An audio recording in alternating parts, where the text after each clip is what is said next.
Sekjen PDI Perjuangan. TPS dan proses perhitungan terus dilakukan dan mencermati terhadap berbagai hasil dari quick count yang telah dilakukan.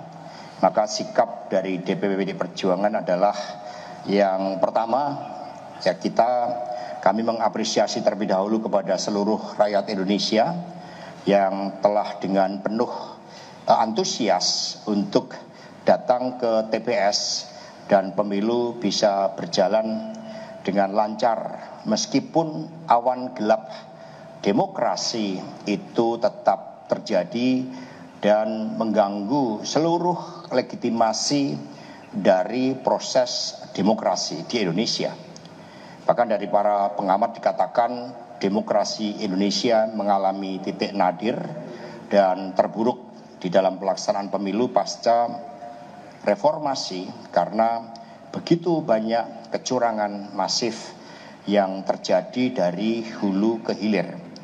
Kemudian yang kedua, tentu saja kita harus mengikuti seluruh tahapan penghitungan sesuai dengan ketentuan undang-undang bahwa yang dipakai adalah berdasarkan proses rekapitulasi yang bersifat berjenjang dari TPS ke atas.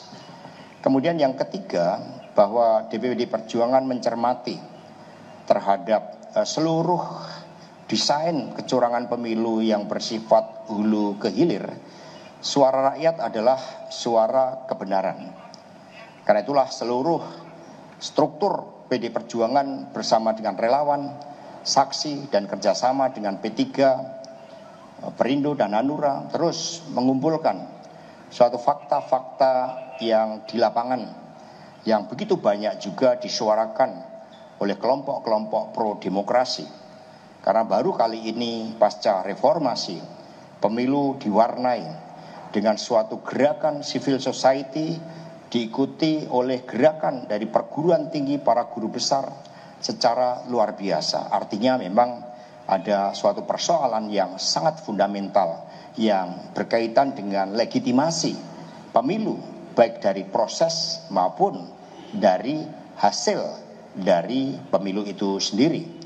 Untuk itu kami akan mengusulkan kepada tim pemenangan nasional Ganjar Mahfud agar dibentuk suatu tim khusus.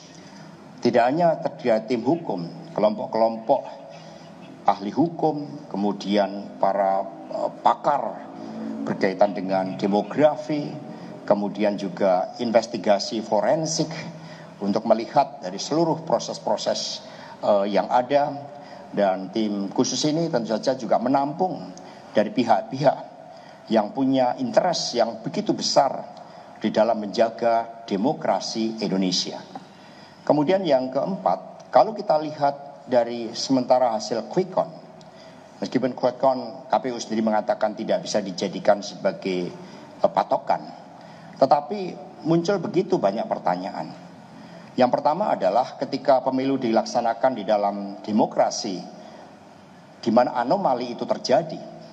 Kemudian juga apa yang menjadi harapan rakyat, baik ada yang di dalam negeri dan luar negeri, itu ternyata menunjukkan suatu hasil yang jauh berbeda. Exit poll di luar negeri itu mencerminkan tidak adanya operasi bansos, tidak adanya operasi intimidasi, tidak adanya operasi keterlibatan dari institusi-institusi negara, sehingga warga Indonesia bisa menyampaikan pilihannya secara jernih.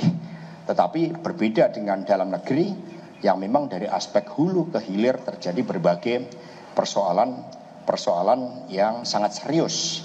Sehingga anomali demokrasi inilah yang kemudian kami melihat nampak adanya fenomena overshooting. Jadi kalau berburu itu nembaknya berlebihan di situ. Ini pernah terjadi di Timur Timur pada pemilu tahun 97. Ketika suatu operasi masif dilakukan.